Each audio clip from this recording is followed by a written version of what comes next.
And all my life you have been faithful.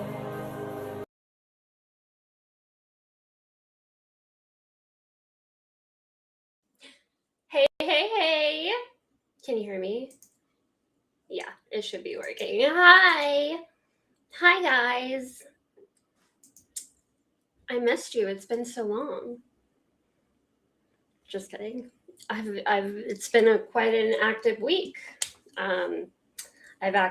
This is now twice in 1 week.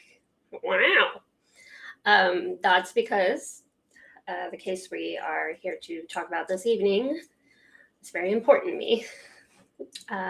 We are back tonight to discuss the so far still undetermined death of Nolan Xavier Wells.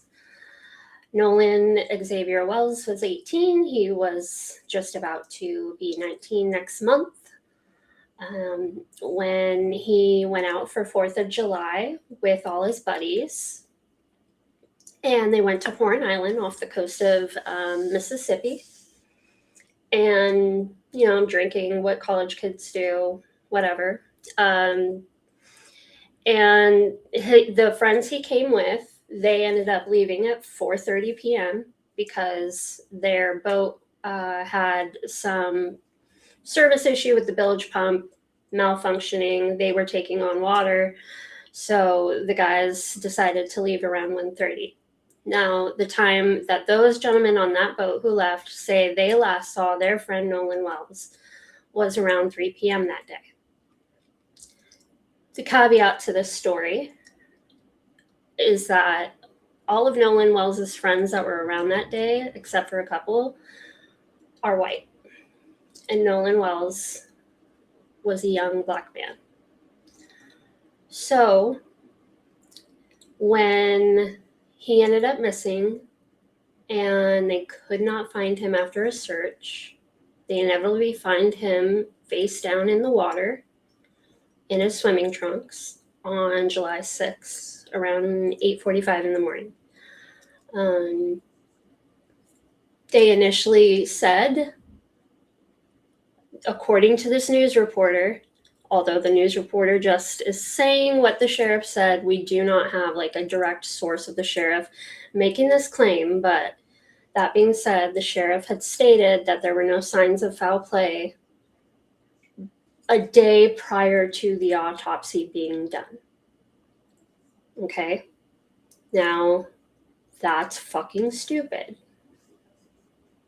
And the reason why I brought up the fact that Nolan was a young black man and was around all these white friends is because of the sheriff's statement regarding there being no signs of foul play before the autopsy had even been started. Because of that, Nolan Wells' parents and family and loved ones, rightfully so, cannot fucking trust that this is going to be a thorough and honest investigation in what happened to their son, because before an autopsy had even begun, they had already decided there was no foul play. That's what that family read from that statement from the sheriff. And they should have read it that way, because this, again, happened in Mississippi, right? Mississippi has a horrible history, as does most of the South, right? Like, okay, every state has a history with racism, but heavily in the South, obviously, slavery and all that stuff, okay? Mississippi in itself has the highest number of like public recorded lynchings of Black people. So Mississippi within itself has a very dark, fucked up past concerning racism. Okay. Now,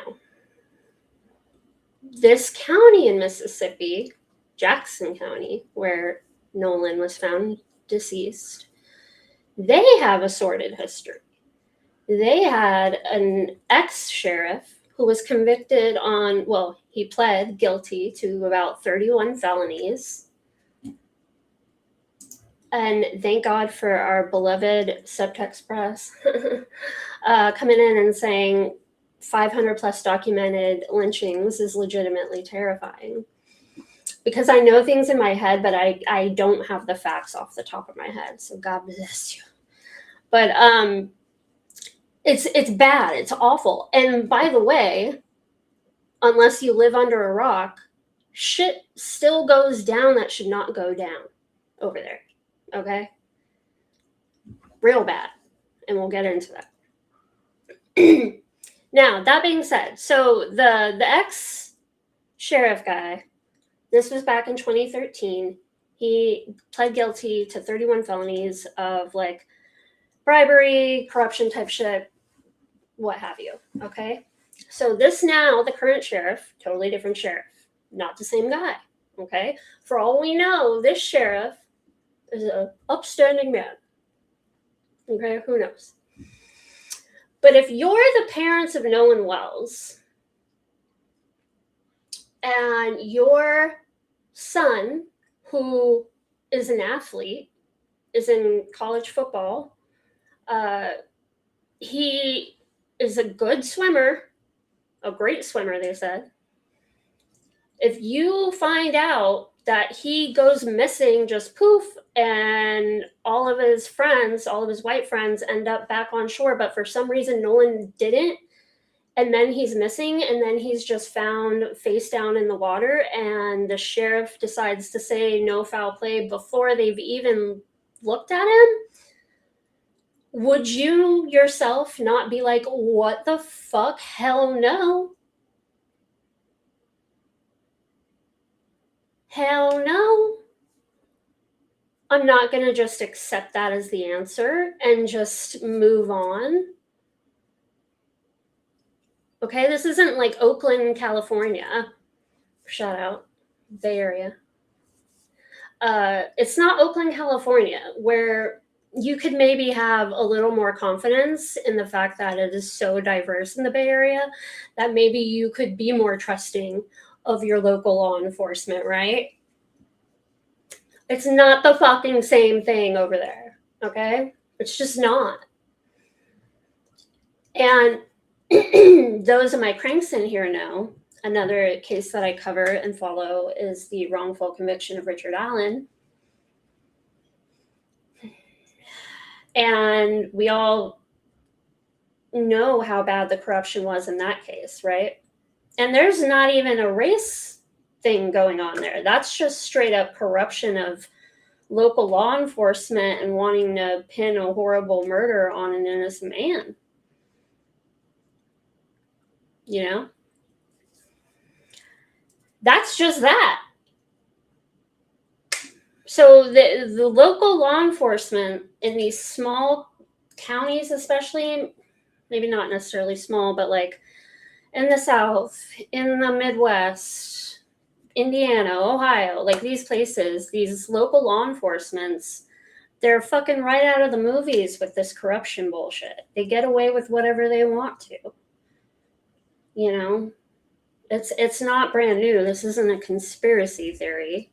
Google it. Talk to ChatGPT. I'm sure they'll tell you. Hi, everyone, by the way. Hi, T. Rachel, I'm gonna very much push against this, and this is why we're having this conversation. This is why I wanted to come on tonight, especially. Now, we have to discuss the autopsy preliminary findings of the independent one. But I also wanted to say that we need to have a conversation in here between like my fellow whiteys and myself, because, and Rachel or Rochelle, sorry, you could be brown, yellow, purple, whatever, who knows. But in general, I think that white people need to have a conversation about why we get so triggered by the fact that this family just wants the honest truth about their son's death.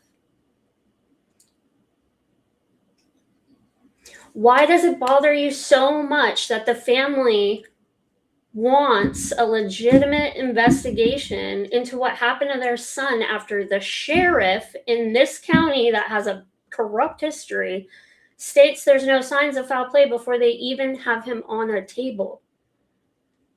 No, they're not making it racist. You know who's making it racist? The community, social media. Because if you actually go back and you listen to their interviews and the things they've said, they're giving the weird facts. They're saying, yeah, those boys came back on shore without our son. And that's weird. And that's fair. And they went on news and they said, hey, he didn't have his car keys and he didn't have his phone. But you know who did? Those same friends who weren't with him when he went missing. Okay? Now, did they ever say that those boys killed their son? No. What they were arguing is the fact that there is enough weird shit going on in this story, in this case, that law enforcement should want to investigate it. They want law enforcement to do their jobs. They don't want to hear from law enforcement on day 0.5 that there's no foul play. Okay? So they hire Ben Crump, not even hire, Ben Crump offers his services after Colin Kaepernick, Tyler Perry also offered their assistance after hearing this story, as they do. Now, they did exactly what they're supposed to do. Ben Crump especially. Ben Crump's thing is to be in your face and to be annoying and to fucking maybe even piss you off and get your panties in a twist, because you know what? You're talking about it. Guess what? Everyone knows Nolan's name.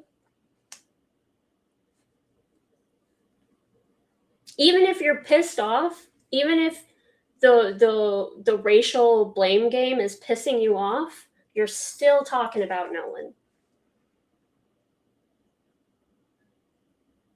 Would you have even known his name to even be able to make this argument if not for the noise that they're making for this young man? Probably not. And maybe you'd be okay and happier with that, but his parents wouldn't be. Because his parents raised a young black man who went and disappeared after 4:30 around hundreds of people and was never seen again until he ended up face down dead in water 2 days later. And you've got no one placing Nolan Wells in water. Like, you've got him in the water up to like just below his waist in pictures. If that recent one is actually him, the one that just recently came out. With a bunch of other people around. Yet no one saw anything. No one was talking to Nolan and then turned around and then Nolan wasn't there anymore. We don't have any statements. So how did this young man end up missing at 4:30 and no one sees anything?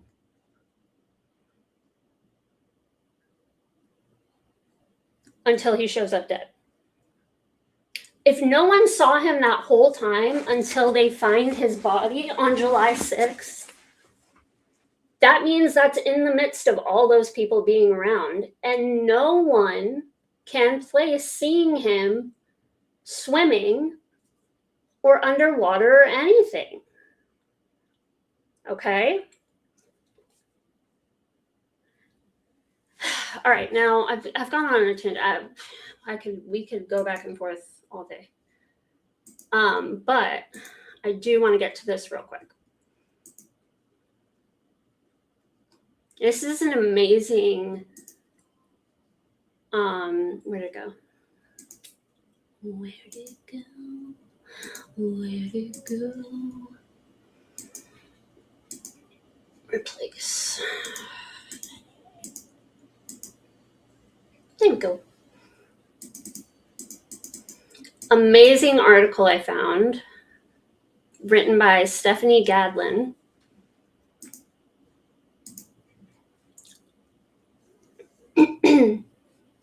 And I think it's really important to read this. This is why we're having this discussion. So Rachel, I hope you listen to this, and instead of listening with defensive ears, listen with like open heart and mind. All right. Since the Crusader, wait, did I say who wrote this? I apologize. Yes, Stephanie Gadlin. Okay. Since the Crusader first reported on the hanging death of DeMar Trey, I don't want to annihilate that, Trey Reed at Delta State University last September, so 2025, at least 13 more Black people have died under disputed circumstances in hangings and drownings from Mississippi to Wisconsin to North Carolina to the nation's capital. Two of the most recent cases, an 18-year-old football player pulled from the Gulf of Mexico and a Dallas teenager left at the bottom of a lake, share a detail. Both young Black men went swimming or fishing with white companions and did not come home. These troubling incidents raise questions about societal issues, leading us to consider how we transition from trees to water, emphasizing the connection between nature and human experiences. This is not how I wanted the world to meet my son, but here we are. Nolan Wells' mother, Christine Wansley, said at a July 10th news conference in New Orleans, where she stood with attorney Ben Crump and Reverend Alan Sharp and described her son as a peacemaker who never met a stranger. Wells traveled by boat to Horn Island, a barrier island inside the Gulf Islands National Seashore in Ocean Springs, Mississippi, on the afternoon of July 4th with a group of friends, some of them white, to celebrate Independence Day. Authorities said. He never made it back to the mainland. His mother reported him missing that night. A park ranger found his body in the water off the island's northwest shore 2 days later. Jackson County Coroner Bruce Lind confirmed the identification through dental records and said there were no obvious signs of trauma, though he noted the currents around Horn Island are dangerous. Lind could not be reached for a comment before the Crusader press deadline. The Wells family disputes that Nolan, described by his father, Elmore Wansley, as a strong swimmer, would have drowned there. Crump said the family commissioned an independent autopsy in Washington, D.C., funded by former NFL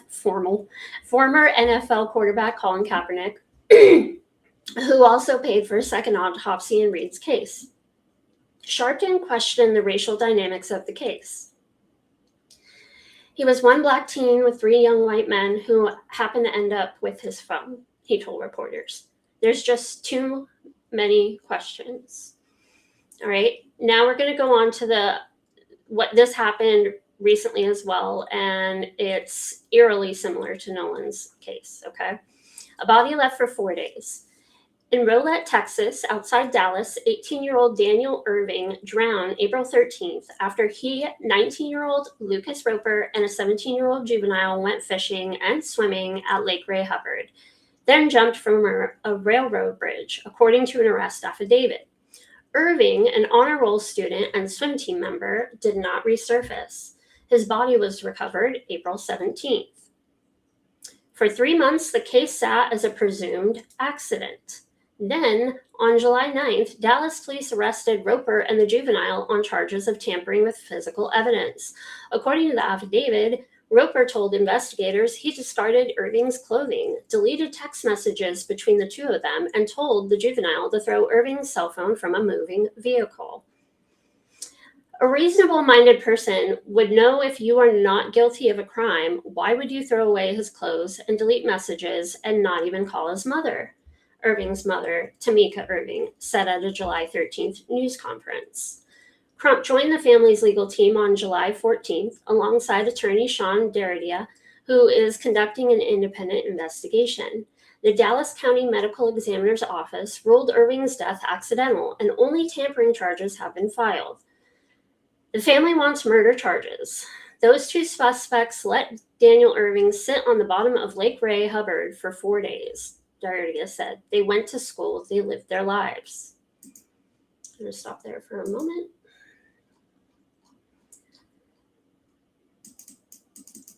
Okay. So in another story, someone had presented to me on Twitter, actually, as like a form of clapback towards me, I suppose, when we were discussing Nolan Wells's case.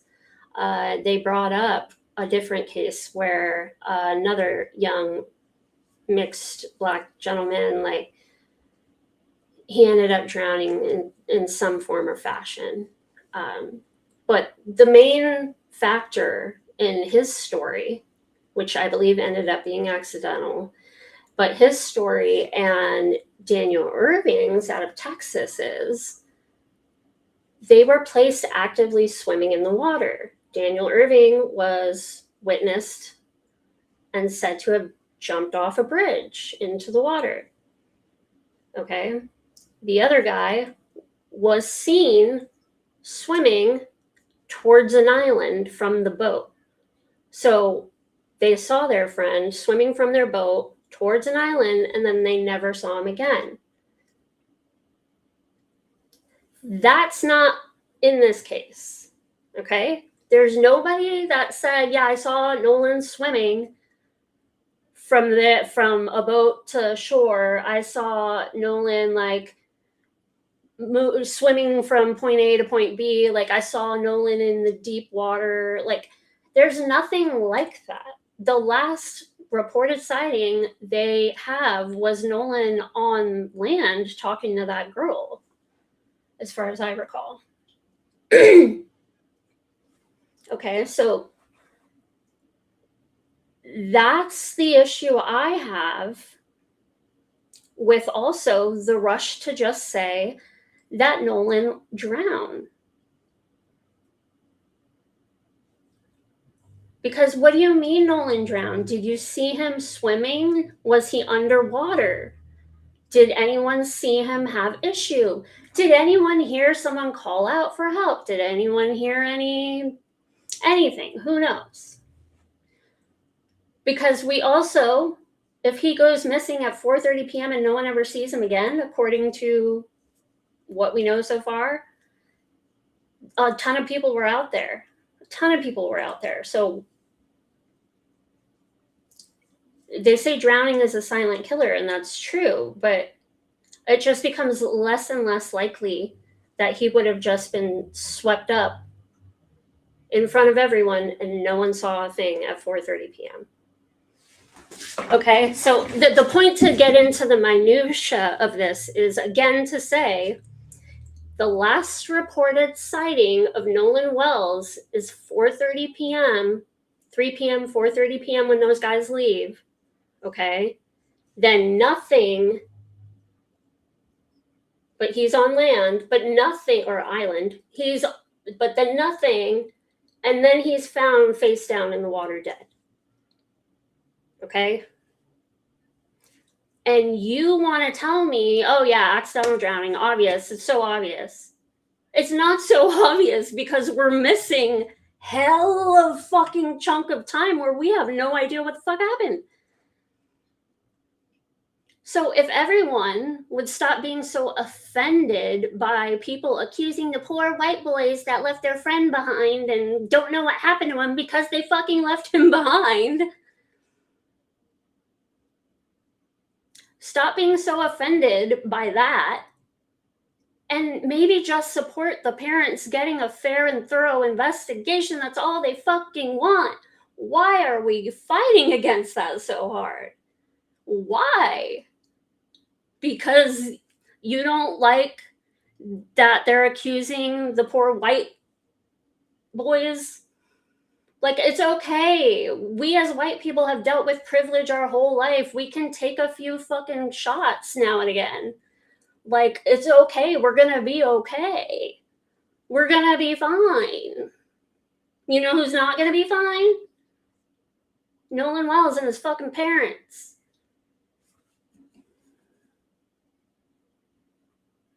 No problem, Amber. It's very important to me.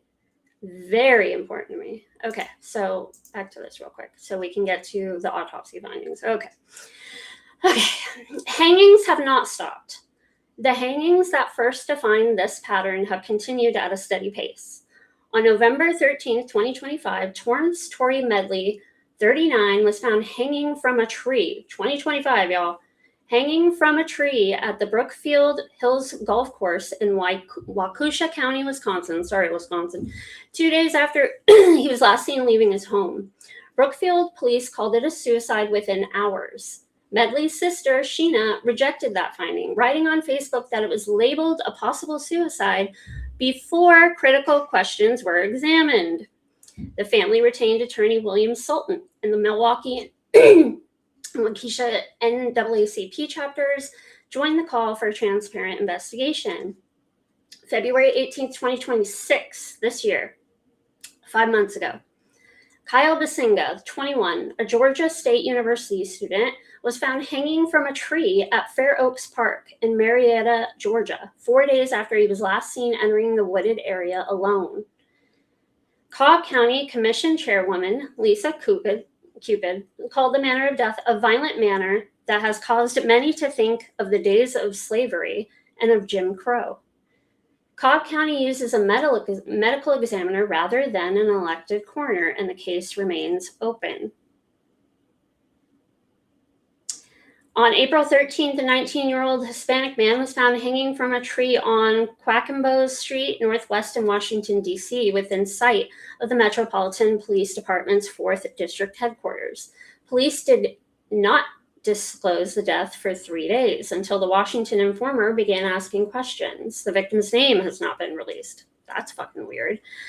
Juliana Nitsa, 16 of Charlotte, North Carolina, was reported missing April 28, 2026. 10 days later, a volunteer found her hanging from a tree on the grounds of the United House of Prayer for All People. Charlotte Mecklenburg police classified her death as a suicide and said her family did not respond when contacted and no arrest has been made. God, she was like a baby. This year, June 18th, wow. On June 18th, the day before Juneteenth, Tania Nicole Miller, 27, a Flint, Michigan native, living in Miami since February, was found hanging near Gwen Cherry Park in Miami-Dade County. The Miami-Dade Sheriff's Office ruled it an apparent suicide with no evidence of foul play, a finding that split Miller's family. Her sister, Terry Miller, rejected it at a June 26 news conference with the Miami-Dade NAACP. My sister was a beautiful human that loved life and would not damn sure take her own, she said. Miller's aunt, Michelle Howell, who traveled to Miami to identify the body, said she came to accept the finding after speaking with the lead investigator and the medical examiner. The NAACP said Miller was found hanging from a tree, a detail the sheriff's office did not include in its statement. In the 5 days after Reed's death on September 15th, 2025, 6 African Americans, including 20-year-old University of Houston student Jade Sage McKissick, were pulled, I didn't even know this, were pulled from Houston's bayous. Harris County officials, then led by Chief Medical Examiner Dr. Luis Sanchez, said there was no evidence of serial killer, though 40% of that year's bayou recoveries were classified as undetermined. They're talking about that fucking Texas thing. I didn't know they were all Black individuals. Wow.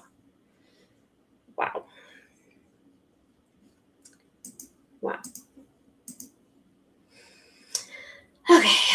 Khaki pants and masked men. The mysterious deaths unfolded. My cranks, we know these people well. The mysterious deaths unfolded as an organized white nationalist movement marched in daylight. On the morning of July 4th, so this is the day that Nolan apparently drowned, according to people that are offended, hundreds of mass members of Patriot Front, dressed in matching Navy shirts and khaki pants, boarded boarded Washington Metro trains and marched through Capitol Hill chanting, "Reclaim America," and carrying Confederate flags. A viral photograph showed a lone Black woman seated in a Metro car surrounded by the masked marchers. No arrests were made. Activists the Crusaders spoke to believe a system is in place to cover up such deaths. Dr. Roger A. Mitchell, a forensic pathologist and president of the National Medical Association, served on the committee behind a national study this year for the National Academies of Sciences, Engineering, and Medicine on America's death investigation system. The system is comprised of two major subsystems, a coroner system and a medical examiner system, Dr. Mitchell told the Crusader during his earlier investigation. It also showed that the system is governed at state, local, and county levels and does not have federal oversight. Mississippi, Alabama, Georgia, and Wisconsin's Waukesha County rely on coroners who are elected, not appointed, and not required to be physicians. That sounds familiar. Dr. Mitchell said labeling deaths undetermined or attaching diagnoses that don't exist obscures the scope of racial disparity in how Black deaths are investigated. It definitely perpetuates disparity, he said. Crump, who represents families in at least 3 of these cases, has said he sees a pattern in the deaths of Nolan Wells, Daniel Irving, and a 3rd young Black man under investigation in Lexington, Kentucky. I wasn't able to figure out who they're talking about right there in that Lexington, Kentucky story. But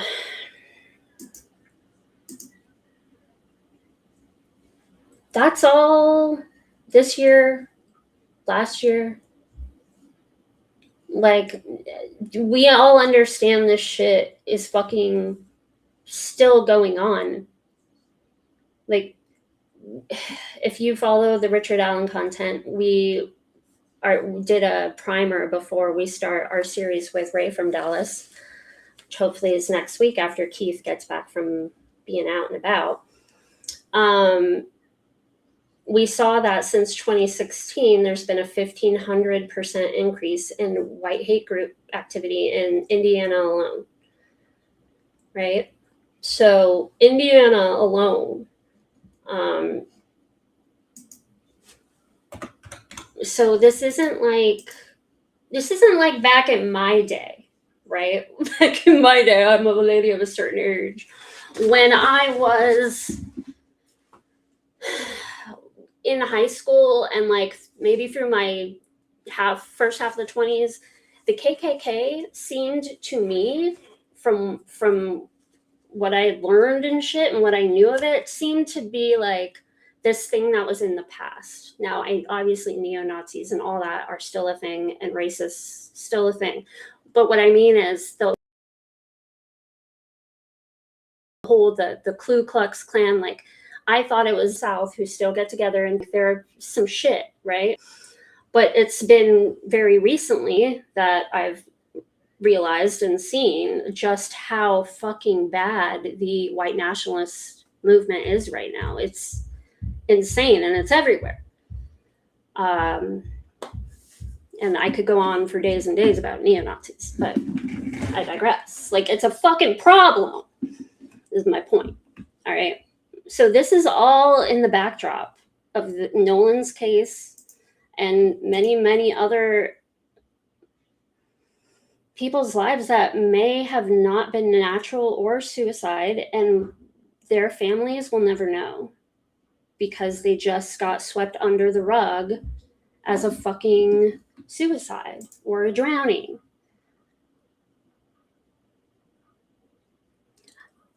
Judge Jessica says, hi, Judgy, by the way.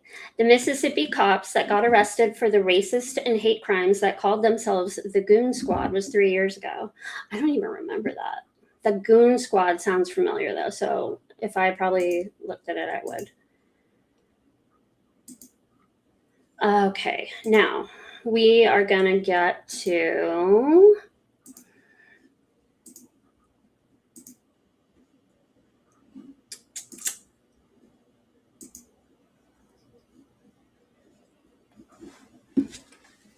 Excuse me.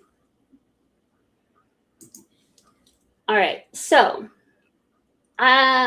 we were going to watch, but honestly, I will say I think a lot of the, not, how do I want to say this?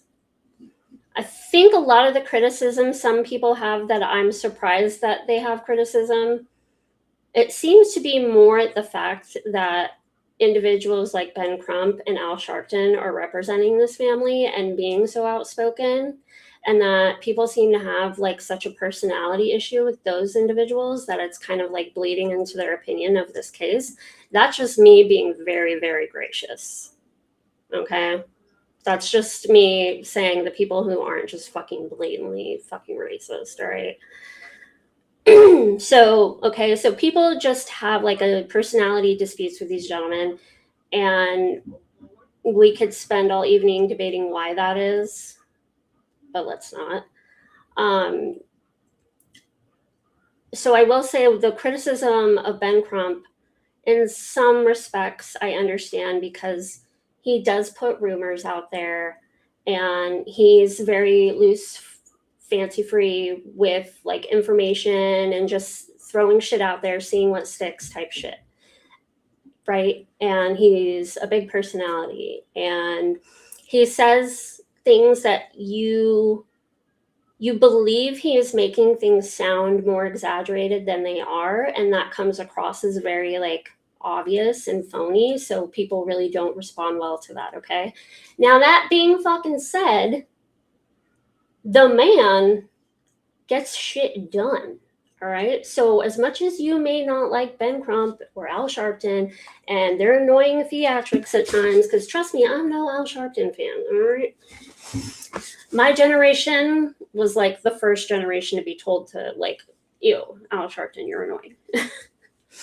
But that being said, they get shit done, guys. They fucking help, and they get your attention, and they get you talking.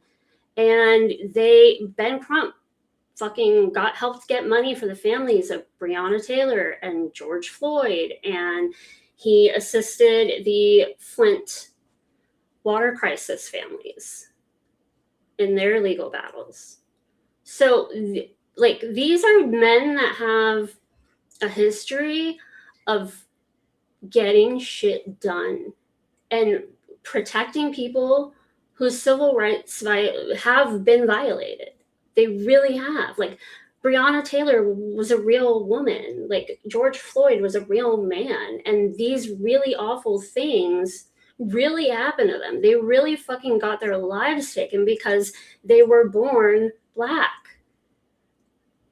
That's it.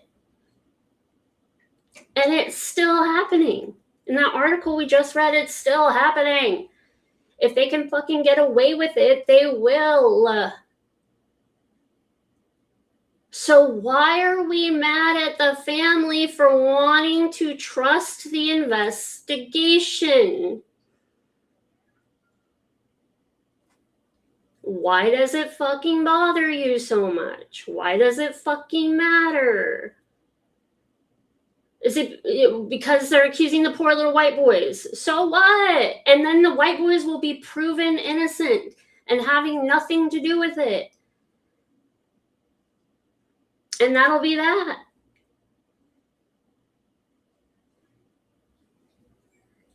So what are we fucking doing here? Can we have some respect for this young man who lost his life and we don't know how to this day, to this moment, to this second? And hi, Figgy. And hi, Hebby. All right.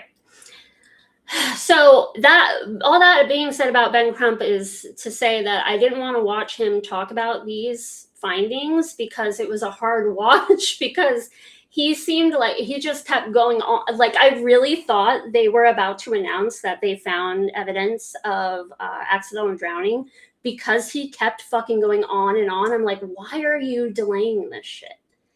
Fucking say it. Fucking say it.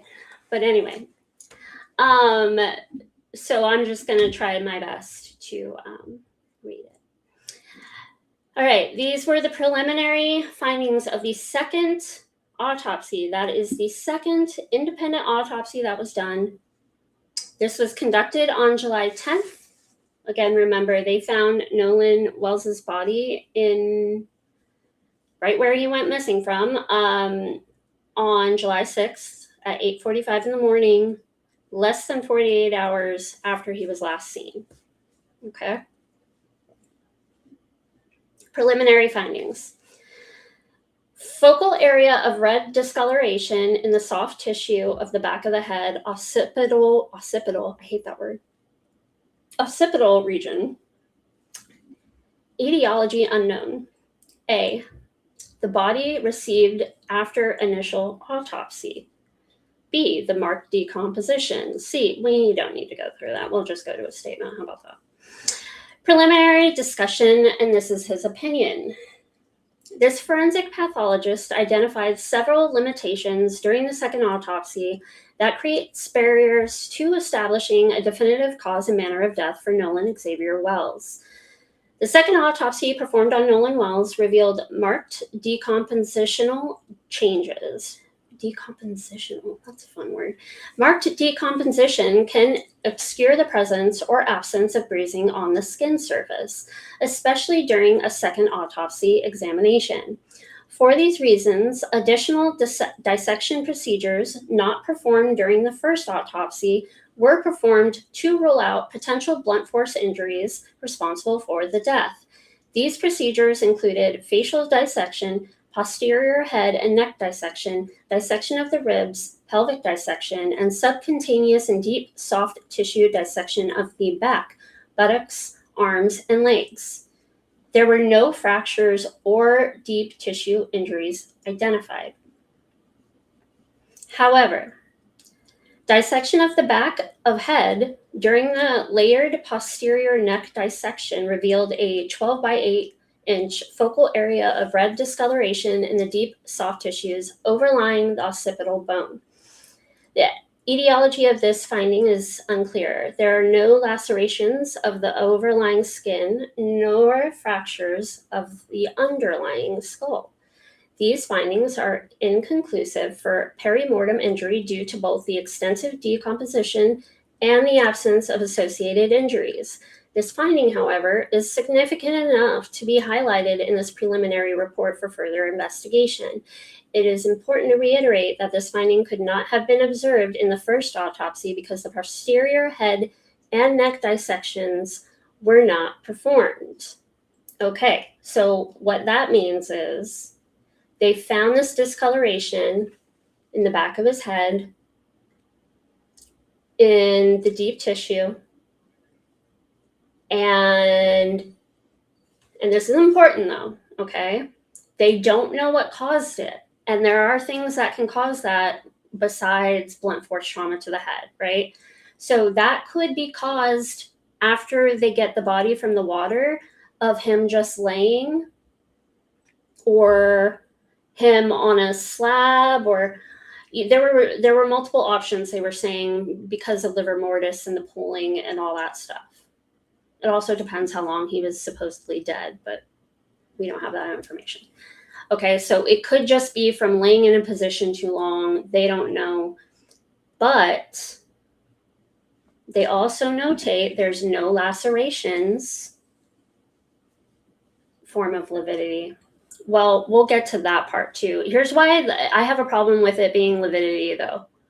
So we'll get to that. But there were no lacerations and there was no fractures. So typically, if you have head trauma, blunt force injury to the back of the head or anywhere in the head, you are going to see either a combination of, or maybe one or the other of like lacerations or fractures of some kind on the skull when there's that level of blunt force trauma, right? So when they looked at Nolan and they see the redness, it's not accompanied by any kind of laceration or fracture that could have given them, okay, that's blunt force trauma to the head, right? There was nothing like that, to be clear. But they can't really figure out what the cause was. Okay. Another limitation faced by this forensic pathologist was the absence of the anterior internal neck structures. This part's fucking weird, guys. Okay. The tracheal and laryngeal cartilages, thyroid horn, and hyoid bone were not received with the body. Okay, and remember, words matter. I'm going to do what I did the other day and say, pay attention. Okay. They were not received with the body. It is assumed that the initial pathologist retained these structures for additional evaluation.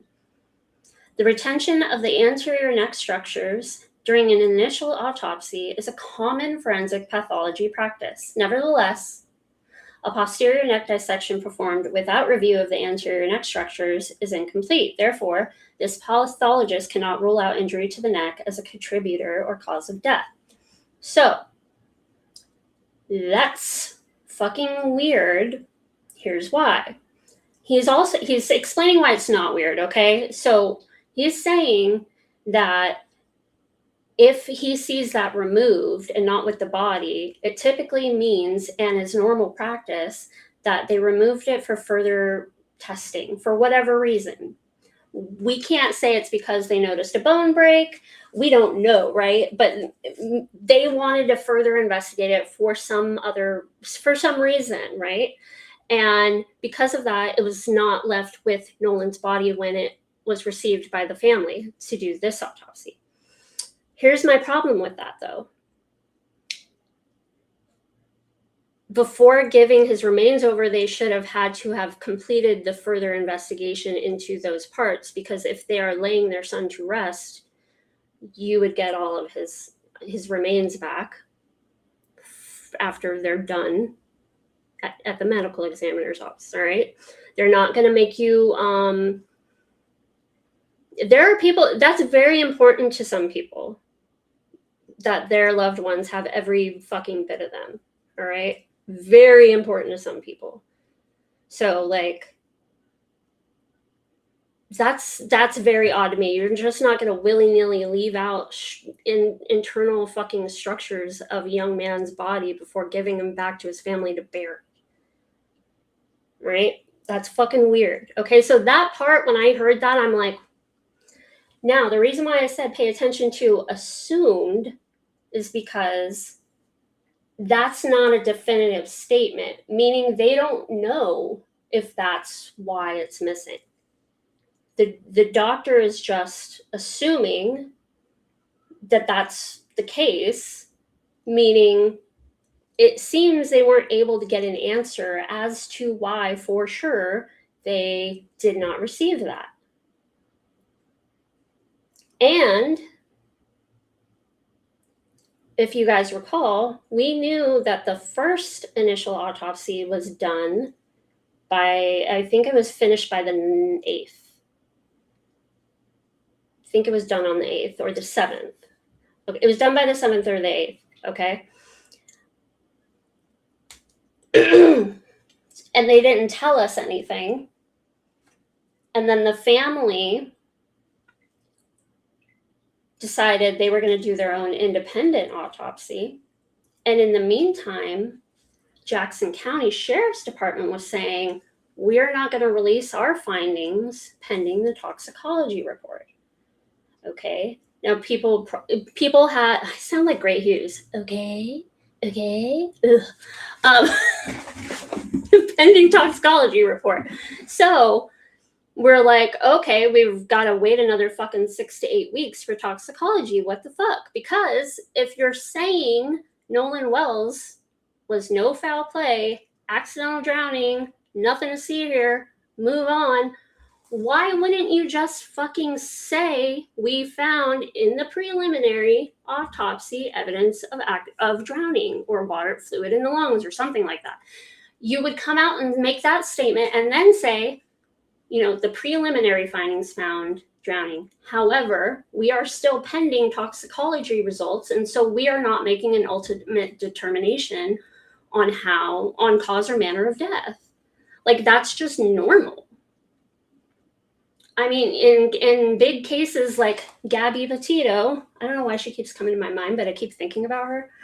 And like Gabby Petito's case, when they announced the autopsy had been completed, it was like the next day after finding her remains, and they determined information pretty quickly while withholding the rest pending more information.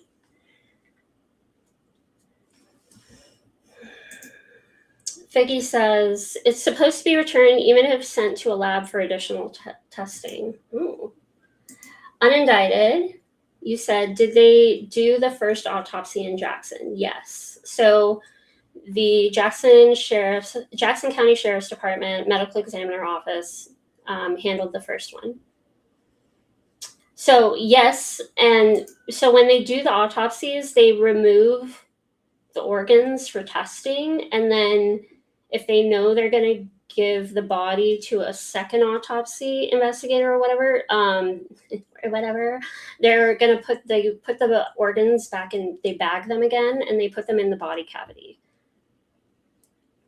So that's normal. There's nothing weird about the body parts being removed and then like kind of wrapped and then put back. It sounds like a fucking episode of Dexter, but it's normal. Okay. Yeah, no, it's the county. Unindicted. Okay. Now, here we go. Because the initial autopsy rightfully removed and dissected each organ, there are additional limitations inherent to the second autopsy of Nolan Wells. The most significant of the limitations was the inability to directly observe the airway and lungs for water and directly observe the stomach for gastric contents. In addition, the original toxicology results had not been received at the time of this report. I don't know why they weren't able to look at the lungs. Yes, I do. I imagine they had to cut open the lungs, and when they did that, maybe the evidence of water at that point kind of goes away. I don't know. I don't really know, actually. But that part, so they didn't have access to the hyoid or the airway structures or the lungs, though. I don't understand that. And yeah, toxicology takes like 6 to 8 weeks. Okay. Lastly, in cases where a death has occurred in or around a body of water with suspicion of drowning, it is important to confirm how the person entered the water. This information is especially important for those deaths of persons who can swim, as is the case with Nolan Wells. At the time of this report, this forensic pathologist does not know the condition of Nolan Wells before entering the water. And that is like, i.e., conscious or unconscious, forced, unforced before entering the water. Definitive circumstances of death are required to determine manner of death. For these reasons, this pathologist cannot rule out if any intervening non-accidental factors contributed to or caused the death of Nolan Wells. Thank you. It's like, guys, it's really this fucking stupid. It's like saying, what's a good analogy? I mean, I don't even need an analogy.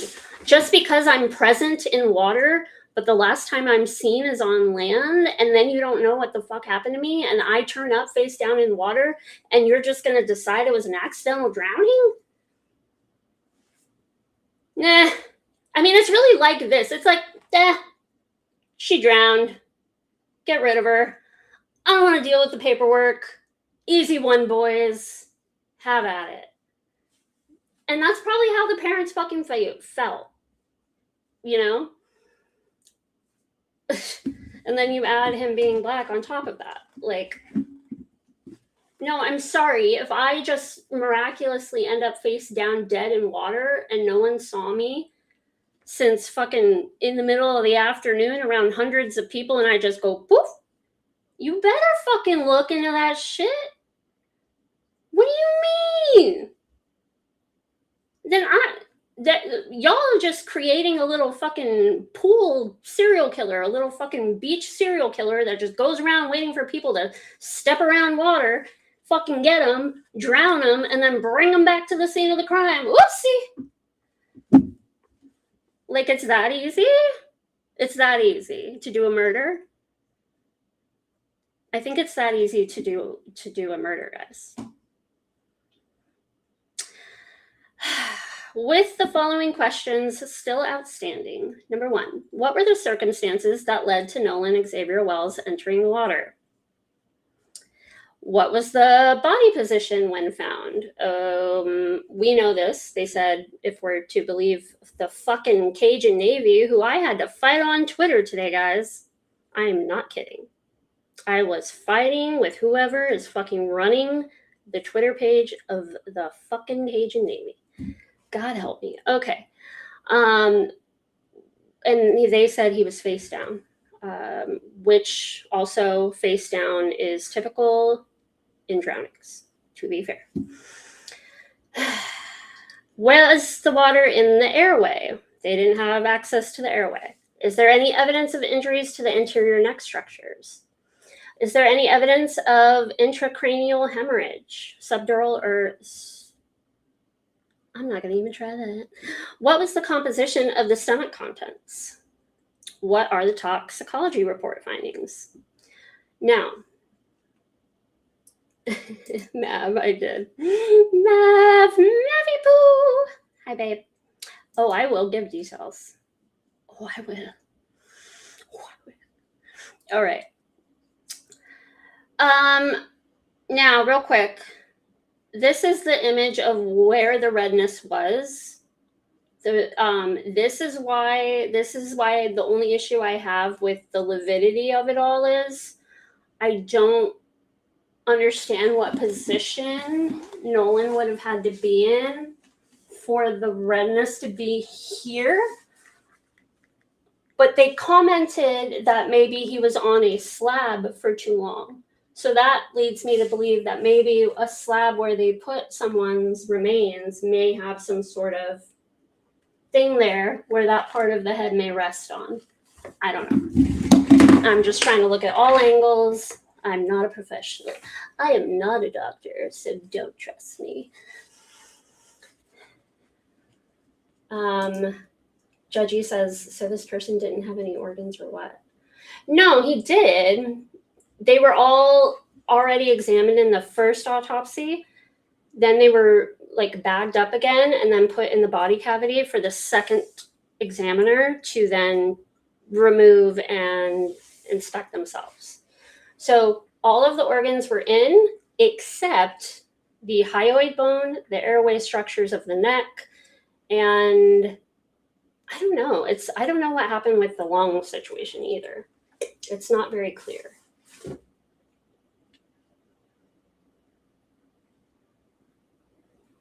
So, yeah, he's just missing the hyoid bone and the airway structure. Now, it could be the guys, like the doctor said, he says this is normal if they need to investigate it further. So maybe it's simply a situation of they pulled it out to investigate further and someone didn't do their fucking job and put it back. Like, it really is that simple. But it's fucking this case and this young man who all these extenuating factors make you have to question everything and make the parents want to be able to trust the investigation, and they have every right to want that. Also, I thought was important was that there was no fractures anywhere on the body either. So they couldn't identify any sort of bruising or whatever because of the decomp of the body. So it's not like they would have been able to tell if there was like a fight or struggle that way.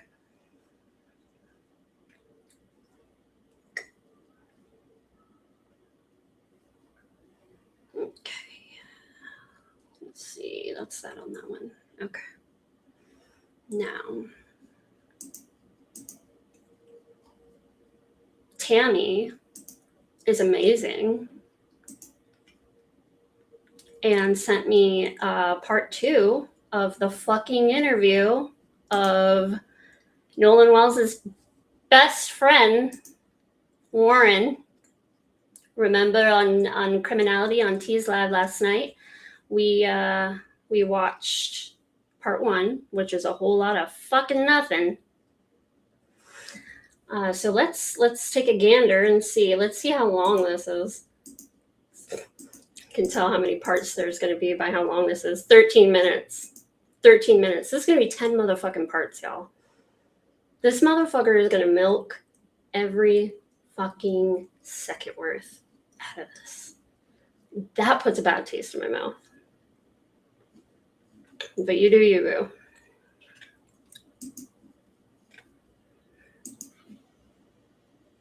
Wasn't even on the boat that Nolan was on. If I'm sitting waist deep in water and all my friends are, everybody's leaving their phone on a boat. I open the back hatch and there's water up to the batteries.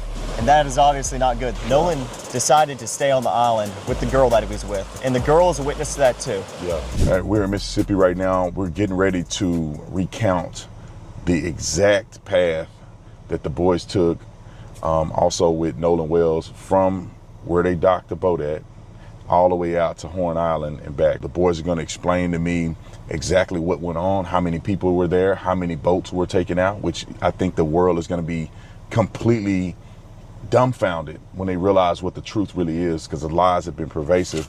So we're right here where Nolan left on the boat, and you'll find out how many people were there, how many boats, and then we're going to take that same path out. I'm going to go look at Horn Island and see.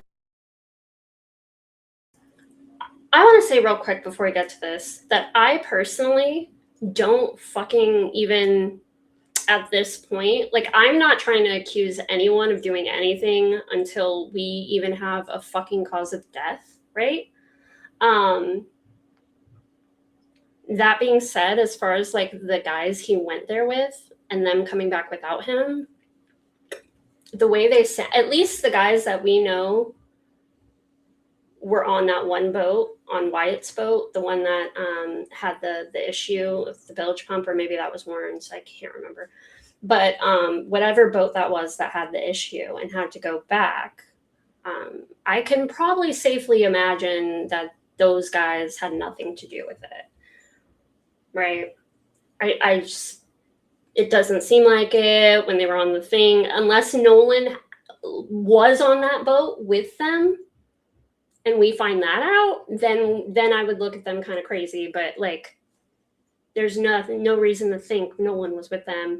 He sounded normal, all that shit. All right. But they should still have been not fucking they were just weird and combative at first as fuck. They were combative in just their interaction with Nolan's dad and Nolan's brothers. The brothers were probably pissed off, maybe, or maybe that added to it. Who knows? But like, the way they behaved was fucking weird. And I would, if I was Nolan's parents, I'd be like, why are we doing this? Like, I would too agree that was weird. That being said, if Nolan disappears at 3 to 4:30 p.m. and no one sees him again, they don't find his body till July 6th. We don't know what the fuck happened to him. That leaves up so much time for literally anything to have happened, whether that be him drowning or that be he ran into somebody else on the fucking island because everyone was partying there. It was 4th of July.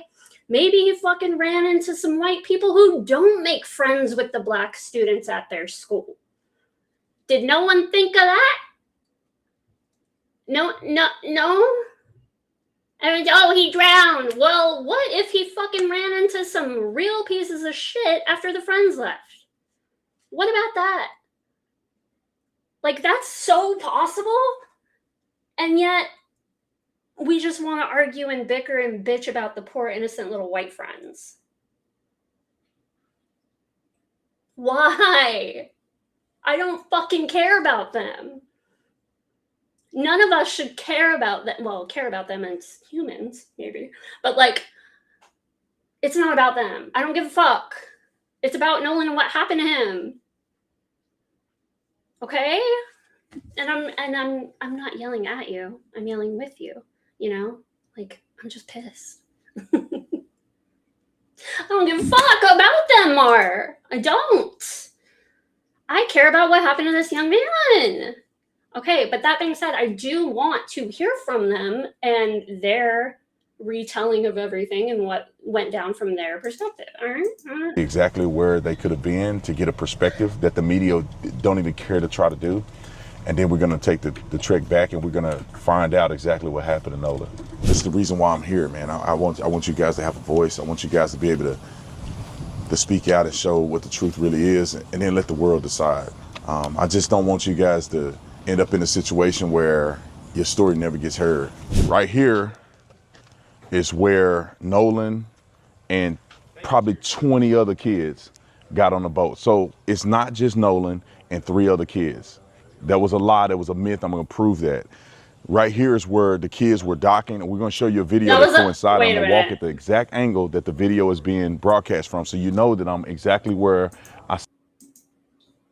They got to make it so I can pause from the main screen, but that was a lie. That was a myth. Breaking news, guys. Breaking news. The videos we've all seen of a bunch of people on their boats at Horn Island were all figments of our imagination. And lo and behold, there were actually hella people there. Breaking news, everybody. Say I am. But the boys were here. Tons of people you'll see on the video is getting onto the boat, and they took 3 boats out. It wasn't just one, it wasn't just Nolan and 4 boys. It was a multitude of people on several different boats. And some of the boys that they're accusing wasn't even on the boat that Nolan was on. But let me show you from the vantage point where I have the video to prove that I'm here where I say I am. Don't put me here. And so right now, here's the angle that you're gonna see on the footage. It's just from probably that boat to, you know, maybe about 30, 40 feet here to the right. He got fucking And this footage, is where y'all. the video is showing how many people were actually out there, actually getting on the boats. So therefore it debunks very clearly that it was only Nolan and 4 boys going out here to Horn Island. No shit. We know that. Oh. You know what? My bad. My bad. You, Officer Tatum, this probably was breaking news at the time you fucking did this interview, but you were putting it into 20 million fucking parts. So I guess we'll get there when you catch up with the rest of us. Okay. All right, you guys, sorry about the sunglasses. It's very bright out here and I never wear sunglasses, but we're at Horn Island in almost the exact same position where the boys were, where Nolan was. So if you look out right here, just so you guys can get a perspective, you have the Horn Island here, but I want you guys to put this in your mind what this was like on that day. You have boats 2, 3, 4 deep from way down there where you can see all the way through here. You have thousands of people on this island, probably 2,000 people. So this wasn't some abandoned, secluded island where nobody's at. Obviously this is a Monday and there's a few people on the backside of the island, not a lot of people here. But on 4th of July, this is a celebration. Thanks for saying that though, because you just reminded me I need to link this video so we can all actually go give him clicks and views and likes and all that kind of stuff, because he was able to get this interview and provide it to us. So respect that, love it, thank you, everyone. And so this wasn't a small place where 4 boys took their black friend and dropped him off and never seen him again. This place was flooded with people. Tons of people, multiple boats, multiple friend groups. I mean, everybody's here having a good time. And then the boat gets towed out because it was getting ready to sink. And so, and for what I was told, they told Nolan, get on the boat, man, get on the boat, get on the freaking boat. And he decided, because he's an adult, that he was gonna stay behind. get on the freaking boat. And for what I was told, they told Nolan, get on the boat, man. Get on the boat. Get on the freaking boat. And the boat gets towed out because it was getting ready to sink. And so, and for what I was told, they told Nolan, get on the boat, man. Get on the boat. Get on the freaking boat. And he decided, because he's an adult, that he was going to stay behind. And all the boys that they've been accusing, and they saying it had something to do with his death, they were all gone at 4:30. They were all gone. And they told Nolan to get on the boat. He didn't. And then there was a report of somebody seeing Nolan around 6:30-ish. And so for them to come out and claim these lies, won't take the time to come to Horn Island, won't take the trip out here to figure out what happened. And so for them to come out and claim these lies, won't take the time to come to Horn Island to do with his death, they were all gone at 4:30. They were all gone. And they told Nolan to get on the boat. He didn't. And then there was a report of somebody seeing Nolan around 6:30-ish. And so for them to come out. That's brand new information, y'all. Brand new information. If there's a report that someone saw Nolan at 6:30, we have never heard that before. Hoomst. Hoomst. What do you mean? What do you mean you saw him at 6:30?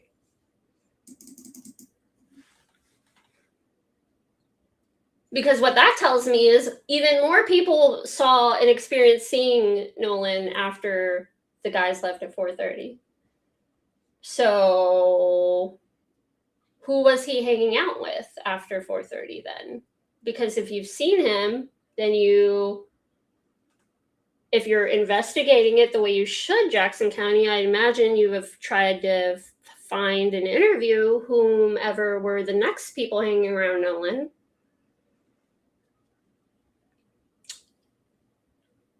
I would hope that's likely going on. I have no reason to believe that wouldn't be going on. But it's things like that that are exactly the reason why the fucking parents want to trust the investigation.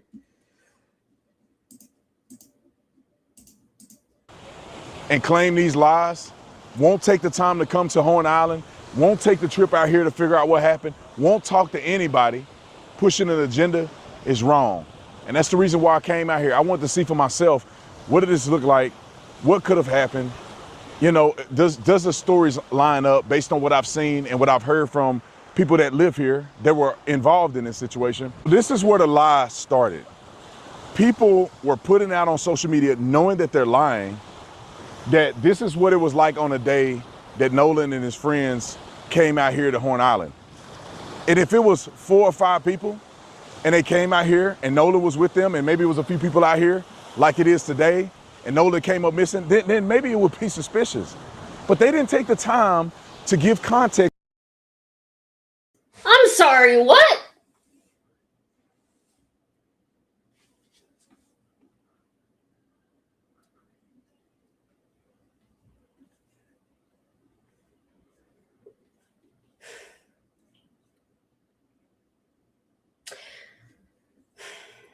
It would be less suspicious if it were, no, it would be more suspicious if it were just Nolan and his 4 white friends alone on an island.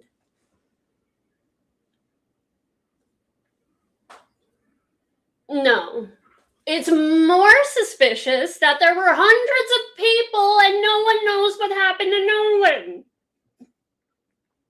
That's what's fucking suspicious. What's suspicious is saying last sighting 3 p.m. First it was 3 p.m. last sighting. Then we find out the friend's boat didn't leave till 4:30. So actually they probably saw him after 3. And then now there's a 6:30. Who the fuck saw him at 6:30 then? Who was that? And more importantly, why didn't they see Nolan in the water?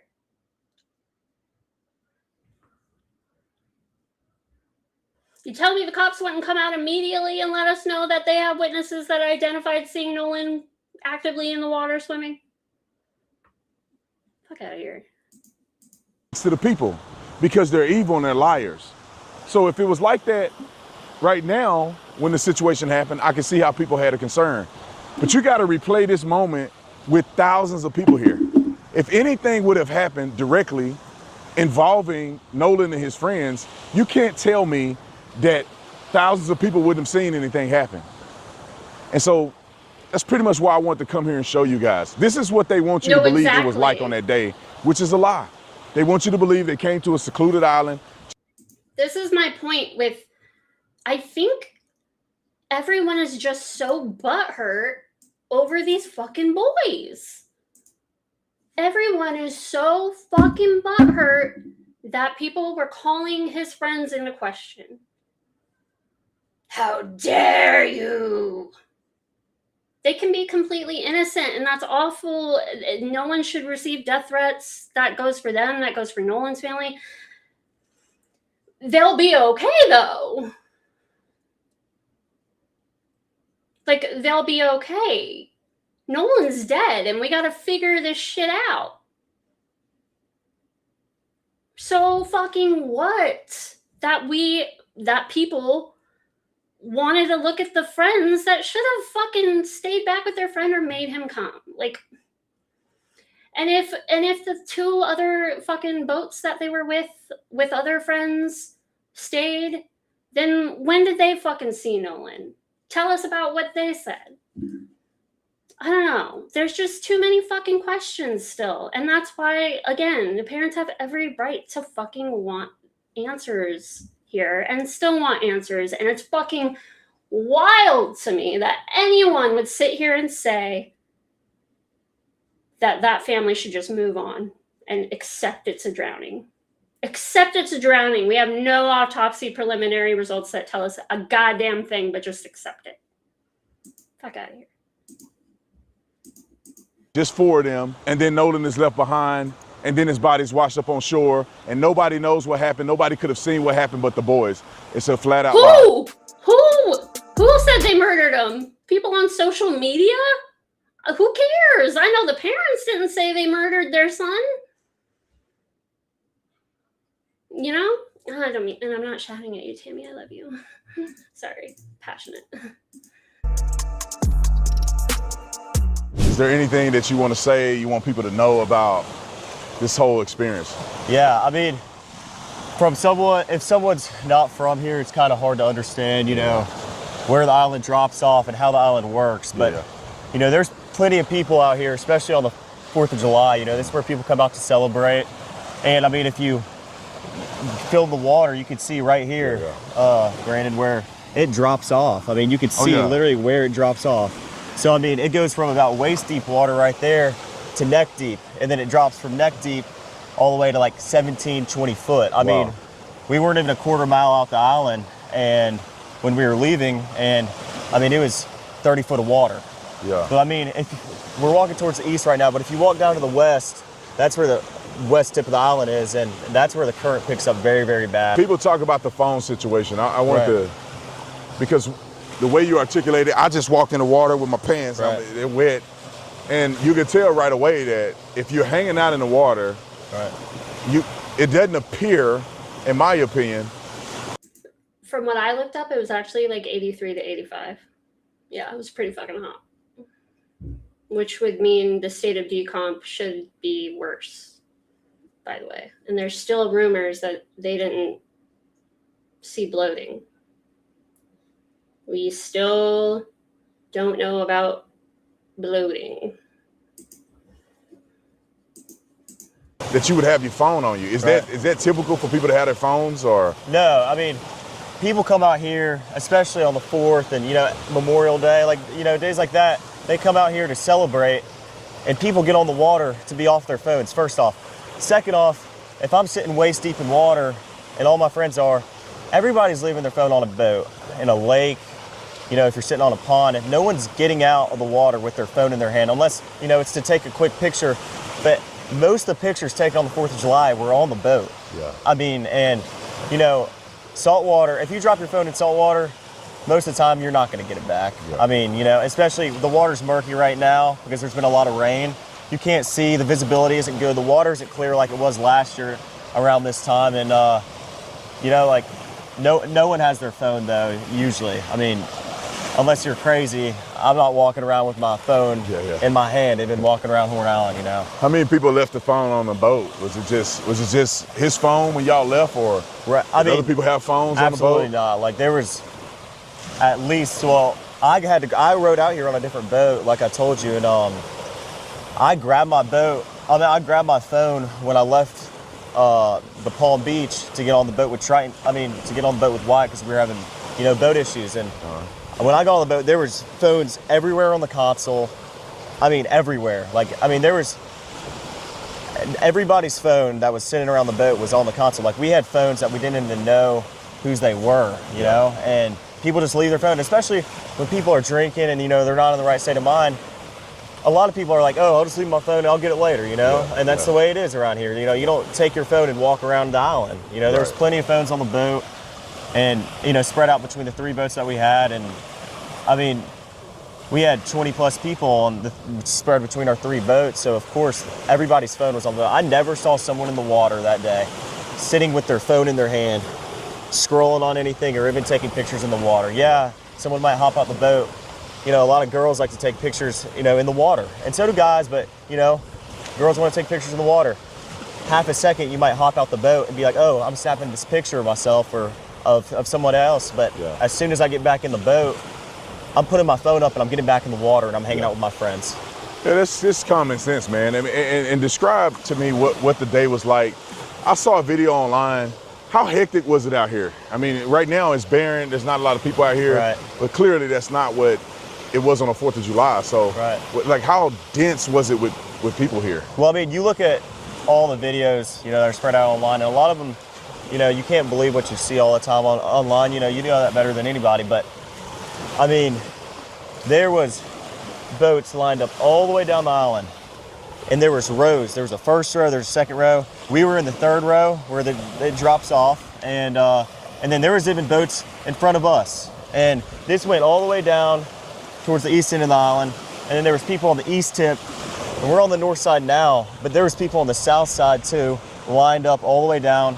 And if you talk to anybody on the coast about this, they know that. I mean, 4th of July, this is the hot spot. This is where people want to be. This is where people want to come out, hang out with their family and friends. And people say that you guys just left Nolan behind. I've seen reports of people saying that you just left him. I see reports of people saying that you asked him to get on the boat. You told him to get on the boat, he didn't. What's the truth in that? Well, Wyatt was having boat issues and the bilge wouldn't pump. So the bilge is basically a pump that releases water from your boat when water comes in. So I opened the back hatch and there's water up to the batteries. And that is obviously not good. There's water almost coming over the transom, which is where your motors sit and which is the, you know, by the stern, like in the back part of the boat. So obviously we were in emergency. The boat, we're trying to save the boat. It's not like we didn't ask Nolan or we just left Nolan. Nolan decided to stay on the island with the girl that he was with. And the girl is a witness to that too. Yeah. I'm glad you cleared that up because I think it's important for people to have the context of like what it was on that day, what happened, what didn't happen. And the beauty of all of this is that you guys have evidence to prove that you asked Nolan to come on and different things like that. So, but anyway, man, I appreciate you. Yes, sir. You know, giving me a rundown of kind of what it was like on that day. And hopefully people can understand what the truth is and make their own decision on facts. I mean, based off like, you know, there's not a lot of people that are from the Mississippi Gulf Coast that don't understand Horn Island and don't understand the way boating works. And, you know, boating is a tight-knit community. I like to fish a lot and, you know, there's, you know, a lot of people know a lot of people. Everybody knows everybody. I know a lot of fishermen on the Gulf Coast. They know me and my buddies because we like to go in the water all the time. I mean, that's what we do in the summer. And, I mean, a lot of people from the Gulf Coast know the truth behind, oh, you don't take your phone out the boat. You know, the little facts. It's a difficult subject. This Horn Island's like 11 miles long, you know, not to be exact, but around 11 miles long. It's not like this is a sliver of an island, it's a quarter mile. it's like a sandbar. No, this goes on to, even if we came around this corner right here, Brandon, we couldn't even see the end of the island. Oh, really? It's that long. Really? Yeah, I mean. I thought that was the end right there. No. I mean, it goes all the way down there, and I mean, it's a big island. There's a lot of people out here, and I mean, that's the truth. That's the way it was.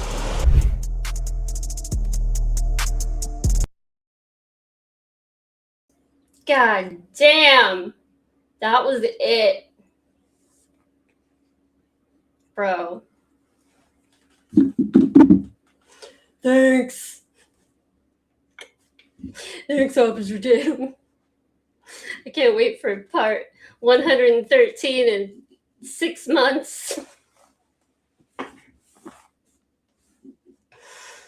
right. That being said, you know, I don't have any reason to believe at least those guys had anything to do with what happened to Nolan.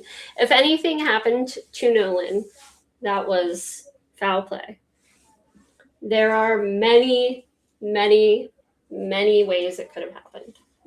Many, many ways. Many, many different people, as we just saw. That was a lot of fucking people. All right? You think everyone in Mississippi has the attitude that these guys have? Probably fucking not.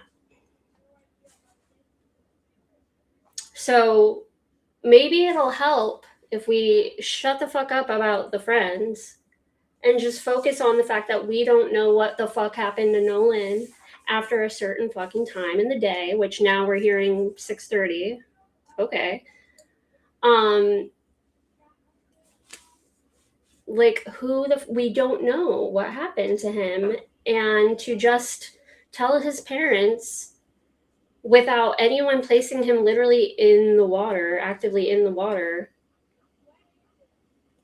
to just expect them to just like, oh, okay, yeah, he drowned. I guess we'll just get over it, move on.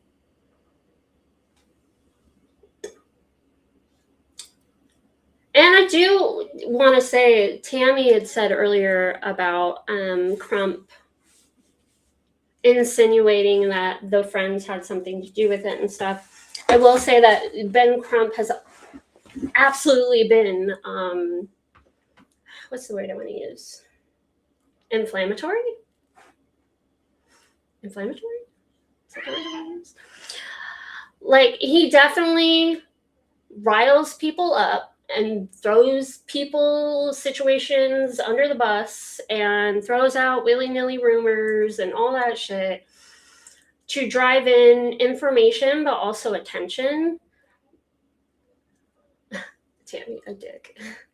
But here's the thing, like, he also did amazing things for people who deserved it. Like, he's good at what he does. That's why he is the face of these kinds of situations, right? Like, he can be a dick, but if I was Nolan Wells's parents, would I want him helping me? Fuck yeah. Fuck yeah.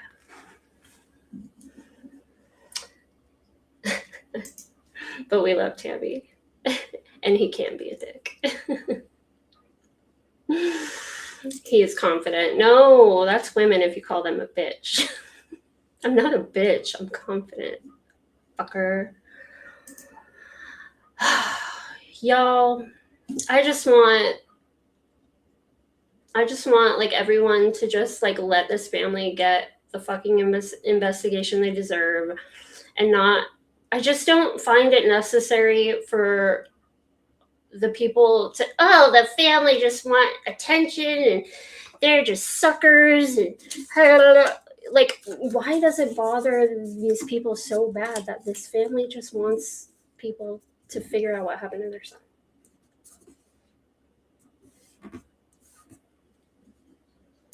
Like, that's it. You know, soon this will be over and hopefully they'll have an answer and no one will even care anymore. You know what I mean? Like, there'll obviously be still people that care, still people that are invested in this case and this family and the story. And Nolan, obviously, I'm always going to care about Nolan's story, his family. But like, as far as this other shit, it's gonna be yesterday's news. Hold on. Going to my Twitter real quick.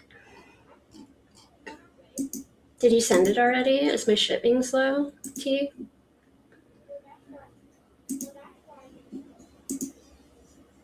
All right, and Candy says, I just hope answers come. Me too. Me fucking too. Wait, Mar, you said Megyn Kelly was all mad. Who was she mad at? What? I fucking hate Megyn Kelly. Of course she was mad. But you know what's surprising? Oh my god, my fight with the fucking Cajun Navy. Let's go to that before I go away.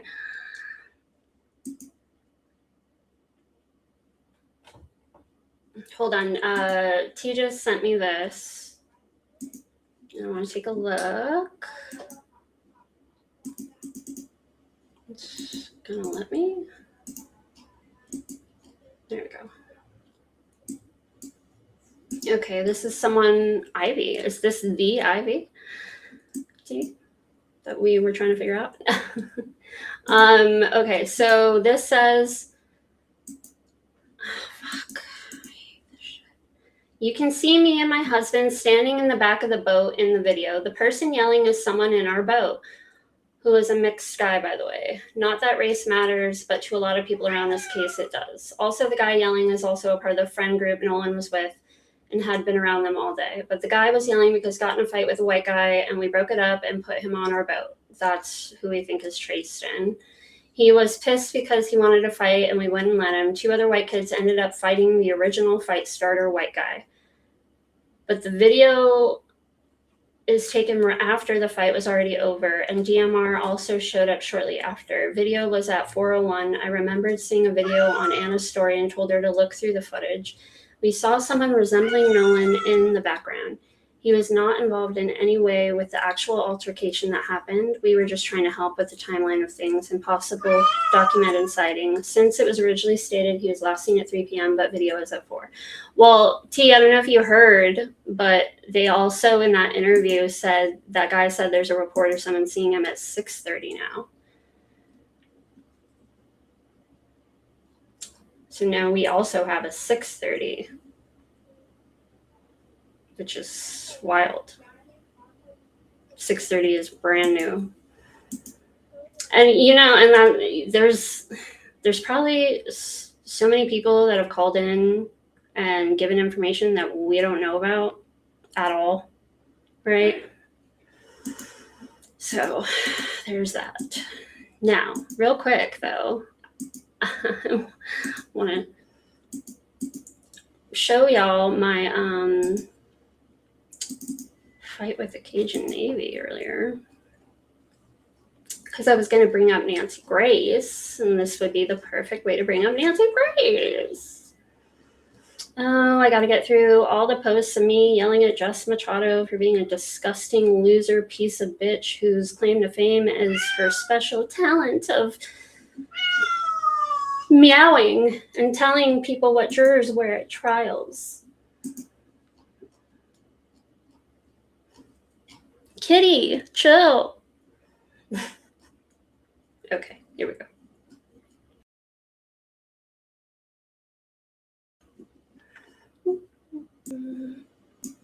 What did I miss with Mars? Oh.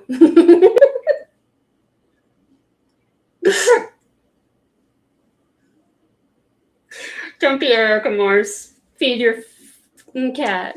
He has food. He's pissed because he's locked out of the bedroom. He's mad because he wants in the bedroom, guys. Calm down. Okay? My cat is fat. Actually, my cat could stand to lose a few. So don't you worry about my cat. He eating just fine. All right. But his name is Binks. And he's adorable.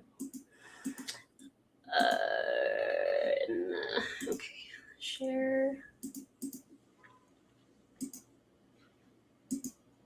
Here we go. Okay, so I got all fucking pissed off and panties twisted and all that shit because Nancy Grace had the president of the Cajun Navy named Todd Terrell on for an interview, and, you know, Nancy Grace doing what Nancy Grace does. And he made a comment that, well, let's just play it. Where to go? Where to go? Where to go? Come on.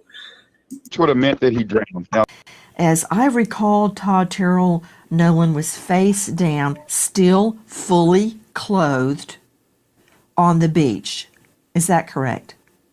yes, that is correct. He was face down, which would have meant that he drowned. Now, when we say he was found fully clothed on the beach, it was in the same vicinity of where he possibly drowned, you know, right there. So it was not uncommon for the body to have washed up right there. That being said, that area full of rip currents really strong right there, goes from 2 to 3 foot to 20 feet, pretty much. As I recall, Okay. So, when everyone heard this interview, and this is from last night, okay, so this aired last night. When everyone heard this interview on Nancy Grace, people thought, fully clothed? What the fuck? Because if you're like looking into a mysterious death investigation, like we all are, and we're like fucking looking, pouring through every little detail, and like, what can we find out? We hear fully clothed, we think like, oh, is he wearing like a shirt? If he's wearing a shirt, we saw from pictures he didn't have a shirt on, so he just had his trunks on. So why would he be fully clothed when they find him? That doesn't make any sense. That sounds weird as fuck and suspect as fuck, right?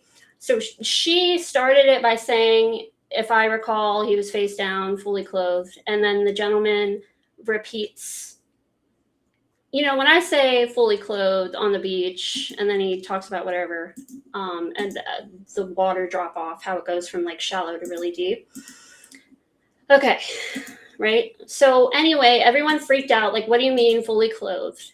Well, when they announced the autopsy preliminary findings of the independent second autopsy today, Ben Crump brought that up. You know, fired everyone the fuck up, which is why Tammy hates him so. He uses inflammatory things to get people riled up, and threw in there that the president of the Cajun Navy, Todd Terrell, had made this comment on Nancy Grace. Okay, now today, this morning, whoever's operating the United Cajun Navy Twitter account decides to say, we didn't say Nolan was fully clothed when found. He was wearing only swim trunks. Please don't misrepresent our words.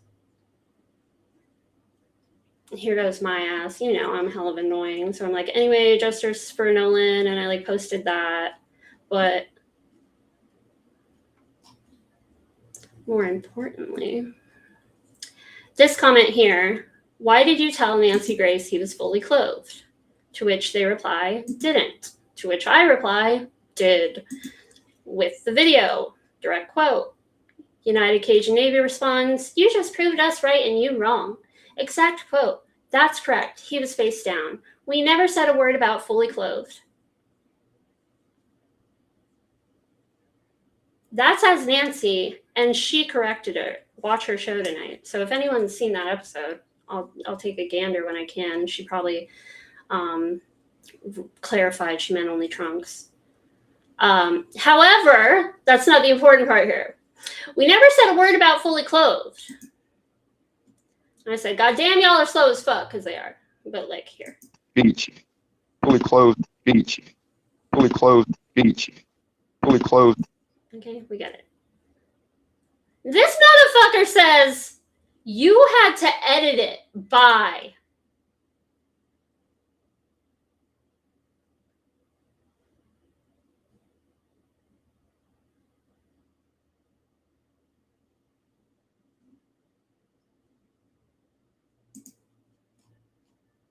Fully clothed beach. recall Todd Terrell. Which would have meant that he drowned. Now, when we say he was found fully clothed beach. Fully clothed beach. I edited it. Oh, but wait. It gets better. I said, what? Yes, I had to edit it. The cropped section of the audio where Todd Terrell says fully clothed. Oh my God, is a high school diploma not a prerequisite for you guys running the social media pages? To which he said, unlike you, we all have advanced degrees, which clocked me. It's true. I only have a high school diploma. We all have advanced degrees. Your audio is altered. Checkmate.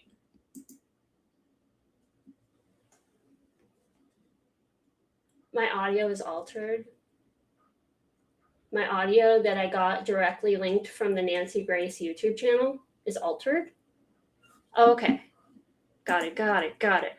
No, it's not. And that's proven by the fact that Todd Terrell himself clarified this morning what he meant by saying fully clothed in Nancy's interview in a statement on Facebook attached. What you should be saying is what he meant by fully clothed was in his trunks still, not in reference to him wearing additional pieces of clothing like a shirt.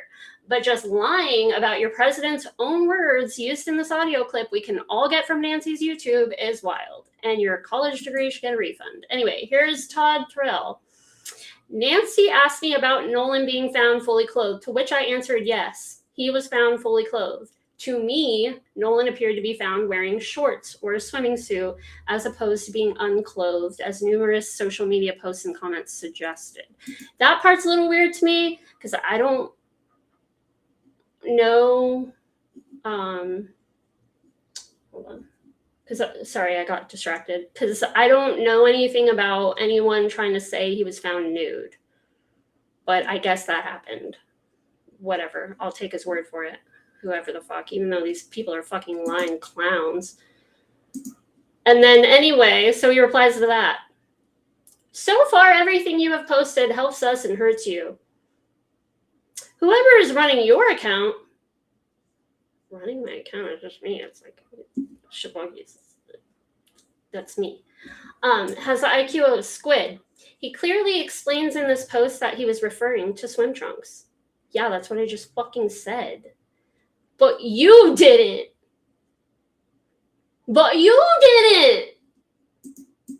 What college did you get into? And how do I get it? Easy degree. Anyway, all this shit is going on Twitter. And it really fucking pissed me off today, and why I had to make sure I did a stream today also just to talk about the autopsy too. But it's like all this shit and chaos going on around this case because of the whole race shit.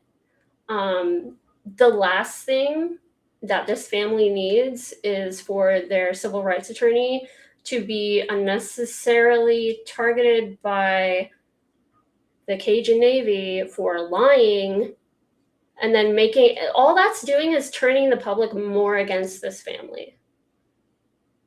No one needs to be more against this family. And then to just fucking lie, like, you have eyeballs and you have ears. What are we doing? Aren't squids like really smart? I don't know, to be honest, because I'm not. You know what the thing about people that didn't go to college is they had a lot of fucking time to do their own research. Instead of having to sit in algebra class. No fucking thank you. All right. I love you all. I just want to continue to hopefully see some resolution in this case, get answers for this family, get answers for the major public so everyone can shut the fuck up. I would just ask that everyone be kind and respectful to his family and like not say they're just being stupid and in denial and all this shit. And I wanted to have just a general discussion with, because a lot of my true crime boos, a lot of us are white. So I've noticed. And so when I see a lot of my fellow friends that I normally love talking about cases with, kind of like jumping on the bandwagon of making the story anything but getting answers for Nolan. I just have to say something, because it's like, it just seems like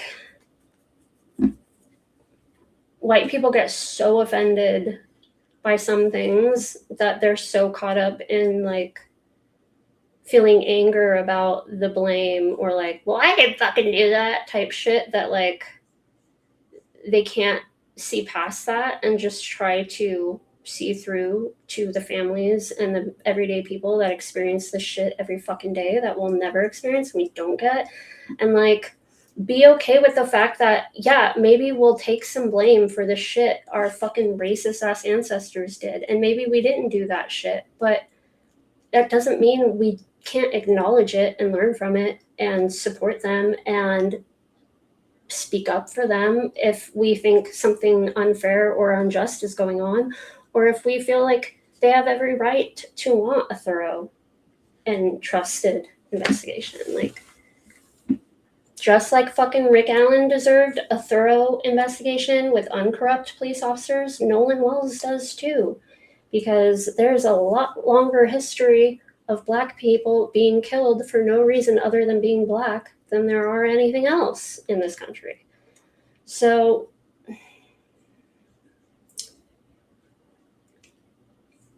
I just think the focus, if you're just so angry about the whole race aspect of it, like, I just don't, this case isn't for you. Like, because it needs to be about Nolan and not anything else, you know? And that's not to you, Tammy. That's not to you, Tammy. I want you to know that. Tammy, girl. Tammy's from the area. She knows all about that life. I get it. It's a little more personal. But anyway, that being said, I love you all. And I just want all of us to fucking be there for each other and support each other and be a voice for each other when we can be. And yeah, I hope you all have a wonderful night, and I will speak to you soon. Good night. Love you. Bye.